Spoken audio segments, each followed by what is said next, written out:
Again, when I was brought on, the instrument that we had at the time was in some ways sufficient, right? But it was an amalgam of the original instrument that was in LaPorte at the original seminary, so quite old, and then various other elements, accretions that had occurred over time. And so, and none of them really kind of working in concert with each other. Imagine just a vehicle where you have various parts that really do not synchronize well, and it was running quite poorly and insufficient really to the liturgical demands, right? It really was not serving the community well. So that was apparent when I came on. I would say that it was actually just through a conversation with the rector, like, well, I'd like to begin talking about this. And so I just accrued information about various instruments based on what I knew would be the direction we might be moving in. And I would say that began fairly soon after I began, which was August of 2021. So then beginning in 2022, I had given a multi-page, very long document of research of various churches, various builders, my recommendations of things, of directions to go, from doing a complete just overall of the instrument, keeping elements of it, adding to it, to considering something brand new with the various estimates for cost and what that would mean for the community involvement. And so it just kind of sprang from there. What we do liturgically it's the source and summit of what we do, particularly as Catholics. And so how we accompany that musically is also important, and that means the instruments that we use, right, ought to be something that we give considerable thought to. And so when you consider the community that you're serving, the people that comprise that community, what does it mean to have an instrument which really supports what they do liturgically, what they do in communal prayer?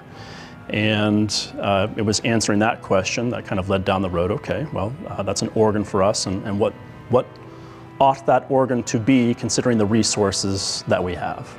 You were talking with Dr. Turner about how this organ came and how it was complex to place into this gallery because the space is rather small. I think the difficulty in organ is, in one way, they are unique. We have never done that instrument before. We will never do it again because it's absolutely tailor-made for this space. But in the same time, organ building is a trade, a craft that has been living for 2,000 years. So there's an enormous amount of tradition who comes with it.